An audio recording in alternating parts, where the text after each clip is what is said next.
Imaginez un instant, un matin paisible comme tant d'autres. Vous êtes assis sur votre terrasse, une tasse de thé fumante entre les mains, observant vos pots de géranium qui dansent doucement sous la brise, le chant des oiseaux, le bruit lointain des voitures qui traversent le village, tout semble familier, tranquille, presque immuable. Et puis, sans prévenir, une sensation étrange traverse votre poitrine, comme une pierre lourde posée sur votre torse. Votre souffle se fait court, une sueur froide perle sur votre front, coule dans votre dos. Vous êtes pris de panique, paralysé, incapable de bouger, vous espérez qu'un voisin passera, qu'un proche viendra frapper à la porte à ce moment précis, mais personne. Et la vérité, aussi effrayante soit-elle, c'est que la majorité des crises cardiaques surviennent de manière brutale. Et souvent à un âge où l'on vit seul, surtout à la campagne, ou dans une maison trop grande devenue silencieuse. Les premières minutes, ce sont les minutes d'or, celles qui peuvent tout changer. Beaucoup n'y survivent pas parce qu'ils sont trop faibles, mais parce qu'ils ont hésité, attendu, ou simplement ignoré les signes. On croit à tort qu'on aura toujours le temps d'appeler quelqu'un, qu'on pourra se lever, décrocher le téléphone, prévenir ses enfants, mais non. Quand le cœur commence à faiblir, chaque seconde compte, chaque cellule du muscle cardiaque meurt peu à peu. Et parfois, quand on réalise enfin la gravité de la situation, il est déjà trop tard. Mais aujourd'hui, j'ai une bonne nouvelle pour vous, vous pouvez changer ce destin. Même si vous êtes seul à la maison, même si l'hôpital était loin, vous pouvez survivre à une crise cardiaque à condition de garder votre calme et de vous souvenir de 7 gestes simples à la portée de tous. Pas besoin de matériel médical, ni de formation compliquée, juste un peu de bon sens et un peu de préparation. Bienvenue dans cet espace chaleureux, où chaque mot est écrit avec le cœur, avec la tendresse de ceux qui ont à cœur de veiller sur leurs aînés. Si vous êtes arrivé à un moment de la vie où la santé, l'âme et le sens profond de l'existence prennent une nouvelle dimension, alors vous êtes au bon endroit. Et je vous invite à rester avec moi jusqu'à la fin de cette vidéo, car ce que je vais vous partager pourrait un jour vous sauver la vie, ou sauver celle de votre conjoint, de votre sœur, de votre ami d'enfance. Abonnez-vous si ce n'est pas encore fait pour ne pas manquer les prochaines vidéos. Ensemble, faisons de chaque jour un pas de plus vers une vieillesse sereine, forte et libre. Vous savez, cette vidéo va vous guider pas à pas. Chaque geste que je vais vous expliquer est simple, clair, et surtout facile à appliquer, même dans les moments les plus critiques. Et je vous le dis, sincèrement, ce que vous allez découvrir dans les prochaines minutes peut sauver votre vie ou celle de la personne que vous aimez le plus. Restez avec moi jusqu'au bout, parce que parfois les secondes comptent plus que les années, et dans ces secondes-là, c'est votre calme, votre mémoire et votre sang-froid qui peuvent tout changer. Je me souviens d'une histoire, c'était un matin tranquille à Saintes en Charente-Maritime.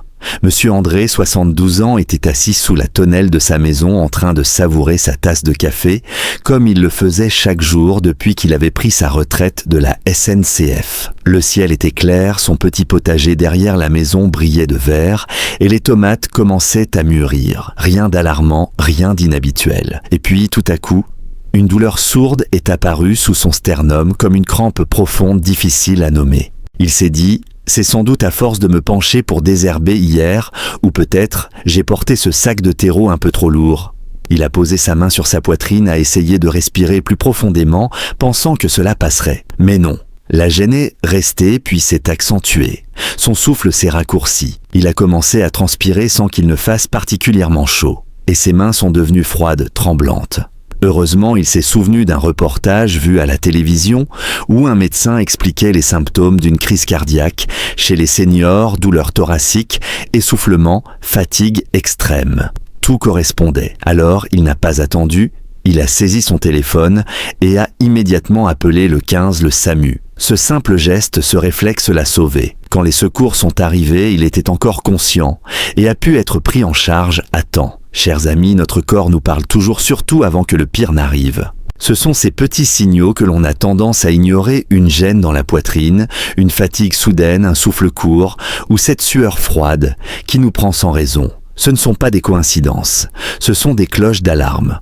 On croit souvent qu'une crise cardiaque, c'est forcément dramatique, comme dans les films, quelqu'un s'effondre subitement en se tenant la poitrine. Mais dans la vraie vie, ce n'est pas toujours si spectaculaire. Parfois c'est un simple malaise diffus, une pression comme si un pavé reposait sur votre torse ou une sensation d'étau qui se resserre. D'autres fois, cela ne dure que quelques secondes, puis disparaît. Et c'est justement là que c'est dangereux, on baisse la garde.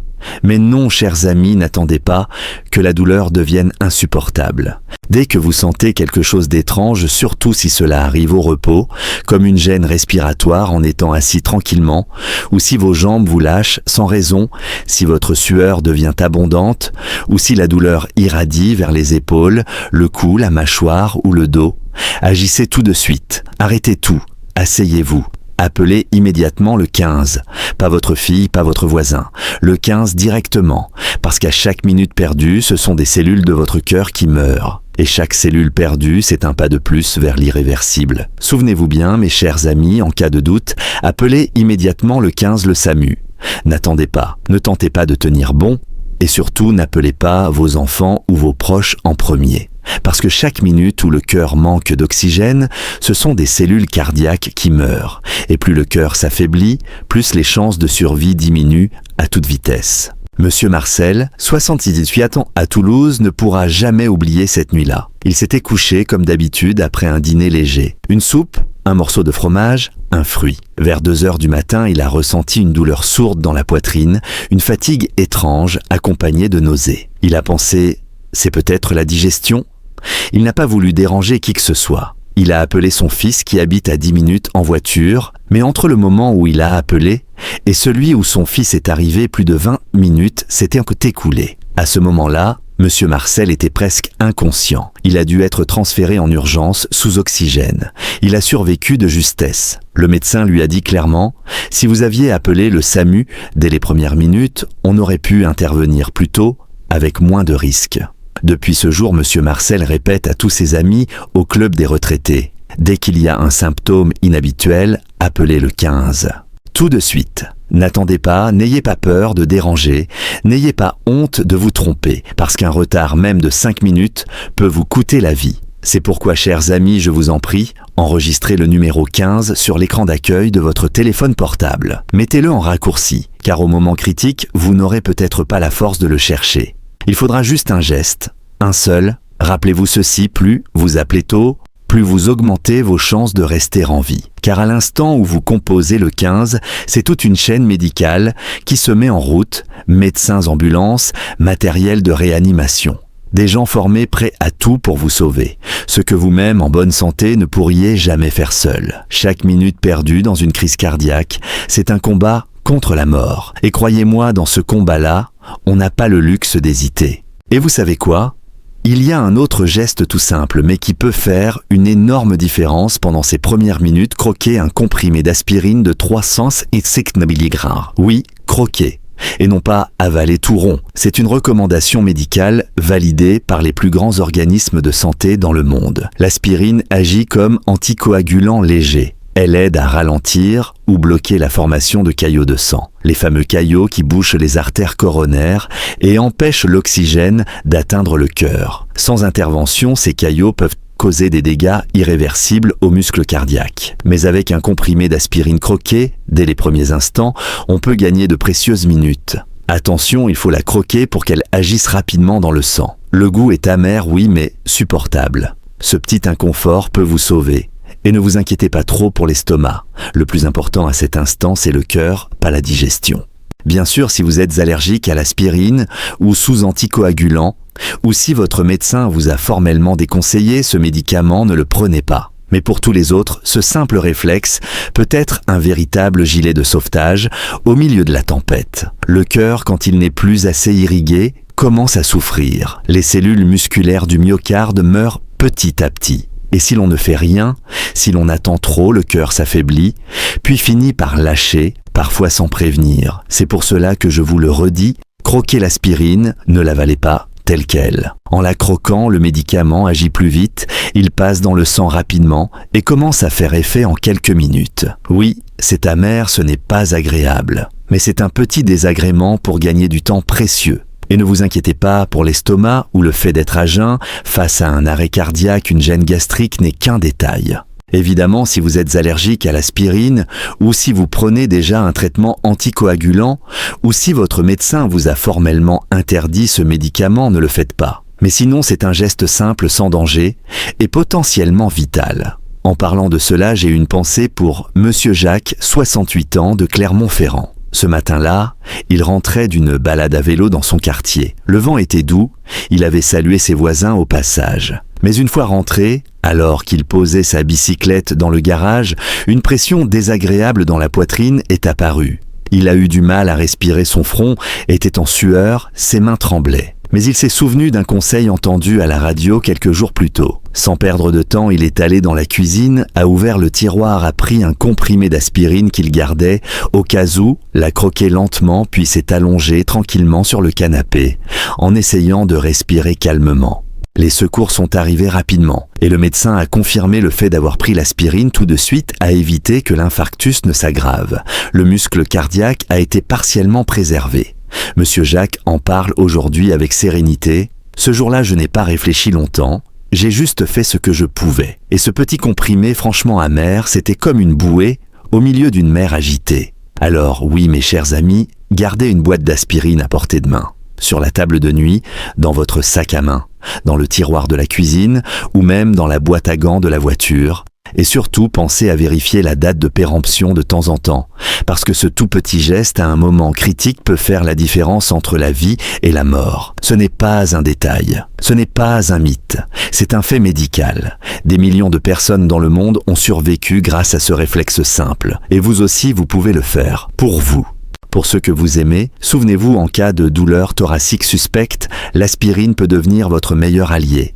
Elle était la clé qui peut maintenir votre cœur en vie jusqu'à l'arrivée des secours. Une fois que vous avez appelé les secours et que vous avez pris votre comprimé d'aspirine, il y a encore un réflexe essentiel, s'asseoir ou s'allonger immédiatement pour soulager le cœur. Je sais bien que beaucoup d'entre vous, par fierté ou par habitude, continuent à bouger, à vouloir finir une tâche, ranger quelque chose, sortir sur le pas de la porte pour appeler à l'aide. Mais dans ces moments-là, croyez-moi, le moindre effort peut aggraver la situation.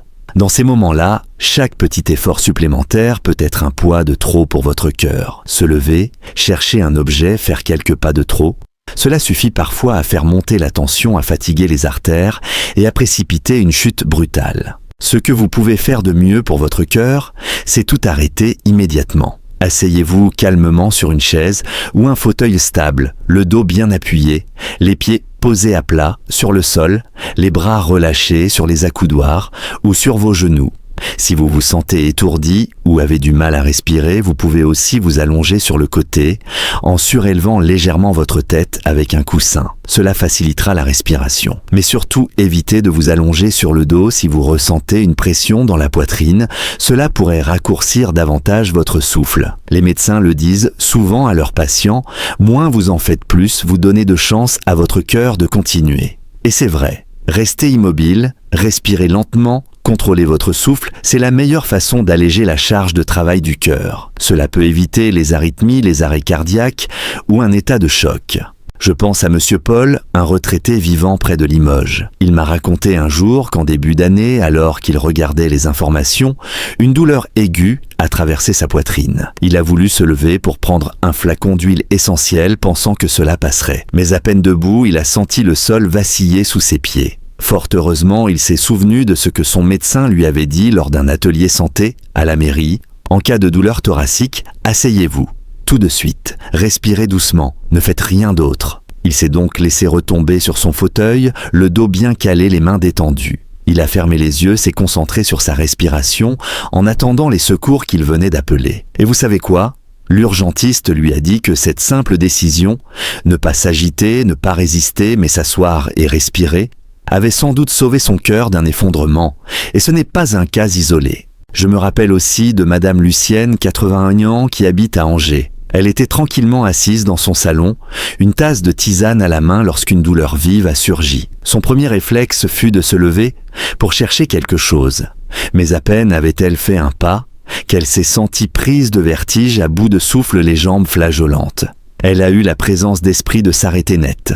Elle s'est rassise sur le canapé, a laissé retomber ses bras le long du corps, a fermé les yeux et s'est concentrée sur sa respiration. Quand les secours sont arrivés, ils lui ont dit que c'est cette attitude, ce calme, cette simplicité dans le geste, qui avait permis à son cœur de rester stable jusqu'à la prise en charge médicale. Vous voyez, chers amis, ce n'est pas un acte de faiblesse de ne rien faire. C'est une vraie preuve de sagesse. C'est choisir de laisser votre cœur se battre dans les meilleures conditions possibles.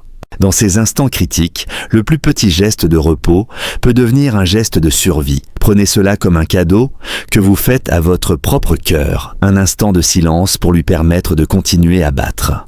Vous savez rester immobile, respirer lentement et profondément, ce n'est pas de la passivité. C'est un acte de survie conscient. Ce n'est pas une perte de temps. C'est la meilleure chose que vous puissiez faire pour protéger votre cœur. Quand votre cœur est en détresse, il ne faut surtout pas le forcer. Il faut lui offrir du repos, lui donner un peu d'oxygène, un peu d'espace et surtout de la tranquillité. Tout le reste peut attendre, ranger la cuisine, envoyer un message, chercher un flacon d'huiles essentielles ou appeler un proche. Rien n'est plus urgent que de laisser votre cœur continuer à battre.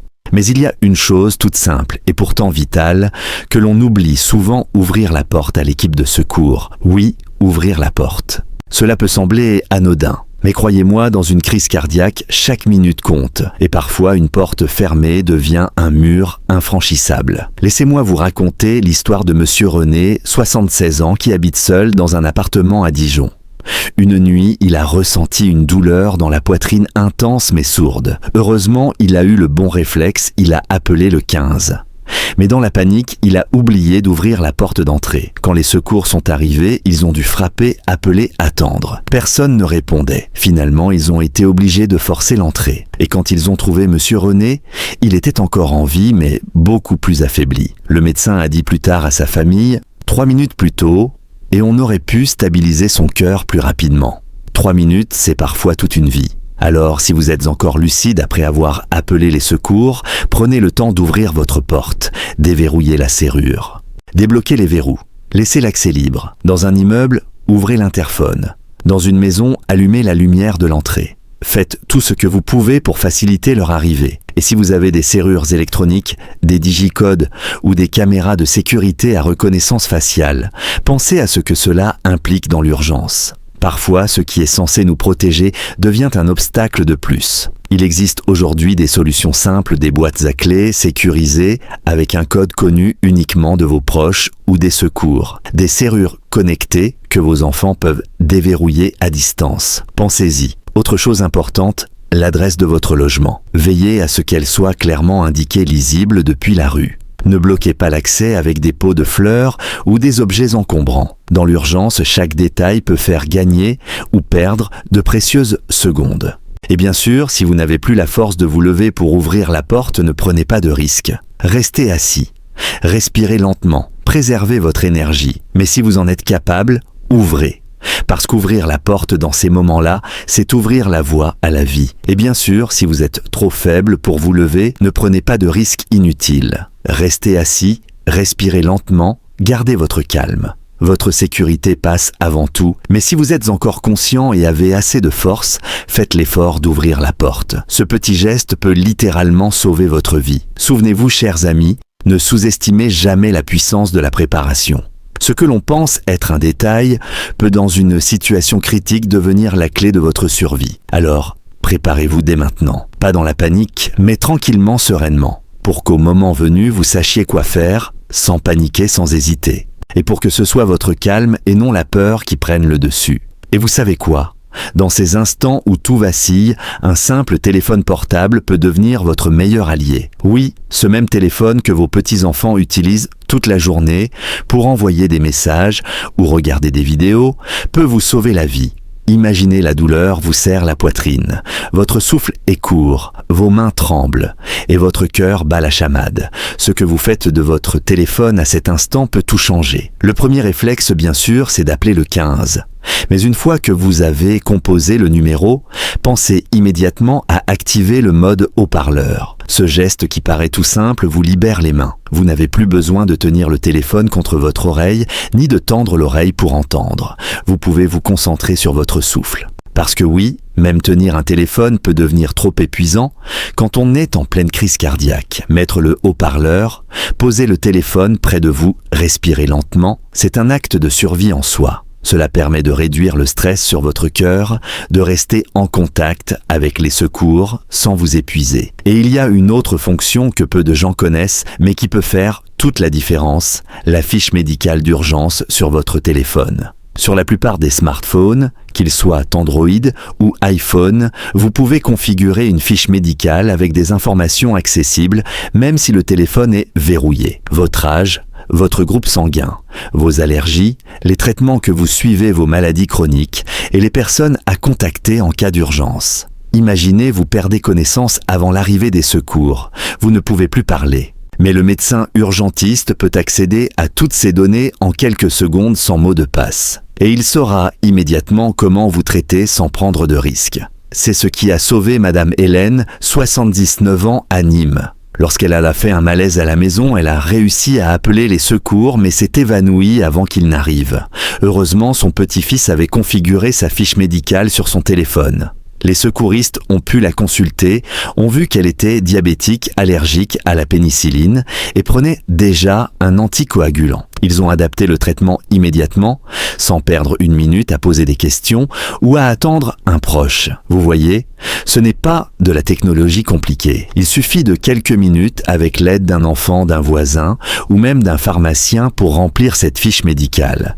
Et c'est un véritable filet de sécurité invisible. Cette fonctionnalité accessible même lorsque le téléphone est verrouillé permet aux médecins et aux secouristes de savoir tout de suite ce qu'il faut savoir sans perdre de temps à poser des questions ou à chercher des informations. Et l'histoire de Madame Simone, 79 ans, habitant à Besançon, en est une preuve bouleversante. Un jour, alors qu'elle était assise dans son fauteuil pour lire un peu, elle a été prise d'un malaise, soudain a perdu l'équilibre et s'est effondrée. Quand les secours sont arrivés, elle ne pouvait plus parler. Mais son fils, quelques semaines plus tôt, avait eu la bonne idée de remplir la fiche médicale d'urgence sur son téléphone. L'équipe médicale a pu la consulter immédiatement diabétique, sous traitement anticoagulant, allergique à la pénicilline. Grâce à ces données, le médecin a pu agir sans hésiter, sans erreur, et a contacté la famille sans perdre une seconde. Vous voyez, pas besoin de connaître la technologie. Il suffit de demander à un proche de configurer cela pour vous. En quelques minutes, c'est fait. Notez le numéro du SAMU 15 dans les favoris, placez-le en grand sur l'écran d'accueil et gardez toujours le téléphone à portée de main, sur la table de chevet dans votre poche ou dans un petit sac près de vous. Parce qu'au moment critique, ce petit appareil n'est pas un simple objet. C'est votre voix quand vous ne pouvez plus parler. C'est le lien entre vous et ceux qui peuvent vous sauver. Trop de gens pensent encore que ce n'est qu'un gadget. Mais non, un smartphone bien préparé devient un outil de survie discret mais puissant. Il peut parler à votre place, informer le médecin, alerter votre famille, tout cela pendant que vous vous concentrez sur l'essentiel, rester en vie. Et justement, en parlant d'essentiel, il y a une autre arme bien plus puissante qu'on ne le croit que vous avez déjà avec vous. Elle ne coûte rien, elle ne se télécharge pas, et pourtant elle peut vous sauver. C'est votre souffle. Oui, votre propre respiration. Lorsqu'une crise cardiaque vous frappe, votre cœur s'emballe, votre esprit se brouille, votre souffle devient court, irrégulier, rapide. Vous avez l'impression d'étouffer. Vous paniquez. C'est comme être aspiré dans un tunnel noir sans savoir comment en sortir. Mais c'est précisément dans ces instants de peur extrême que vous avez encore une chose en main, le contrôle de votre respiration. Respirer profondément, calmement, ce n'est pas magique, mais cela stabilise le rythme cardiaque, réduit les risques d'arythmie, de choc ou d'arrêt. Cela redonne un peu d'ordre au chaos intérieur. Cela vous maintient conscient et donne au cœur une chance de tenir jusqu'à l'arrivée des secours. Non, la respiration ne peut pas réparer un cœur déjà blessé, mais elle peut l'aider à tenir à battre plus calmement, à rester stable. Elle diminue le risque d'arythmie, réduit les chances de choc cardiaque et allège la charge de travail du cœur dans un moment où il est déjà en grande détresse. Quand on panique, le corps entre instinctivement en mode fuir ou se battre. Le cœur s'emballe. La pression artérielle grimpe. La respiration devient courte, rapide, désordonnée. Et tout cela force encore plus le cœur à s'épuiser. C'est pour cela qu'à ce moment-là, il faut tout concentrer sur le souffle. Fermez les yeux. Ramenez votre attention sur ce qui est en vous et qui vous reste même si tout s'agite autour. Inspirez lentement par le nez pendant 4 secondes. Retenez doucement l'air pendant 1 à 2 secondes. Puis expirez lentement par la bouche pendant environ 6 secondes. Encore et encore. Chaque souffle, chaque seconde devient alors un fil fragile, mais solide, qui vous maintient en vie. C'est simple. Et pourtant, c'est l'un des gestes les plus puissants que vous pouvez faire dans ce moment-là. Parce que oui, votre souffle est un pont. Un pont entre le chaos et le calme, entre la peur et la lucidité, entre l'ombre et la lumière. Dans une crise cardiaque, on a parfois l'impression d'être englouti par le noir, que le monde s'efface. Le cœur bat à toute vitesse, la tête tourne, les jambes fléchissent. La sueur froide coule dans le dos, les bras deviennent mous et le souffle vous manque. Et plus la peur vous gagne, plus vous vous éloignez de la maîtrise. Et pourtant, vous avez encore un pouvoir. Respirez. Inspirez profondément par le nez, restez là 1 seconde. Puis relâchez doucement, longuement par la bouche. Et encore, et encore. Ce rythme envoie un signal de sécurité au cerveau. Le système nerveux se calme. Le rythme cardiaque ralentit, la tension redescend, et peu à peu, vous reprenez le contrôle. Pas besoin de matériel ni de formation.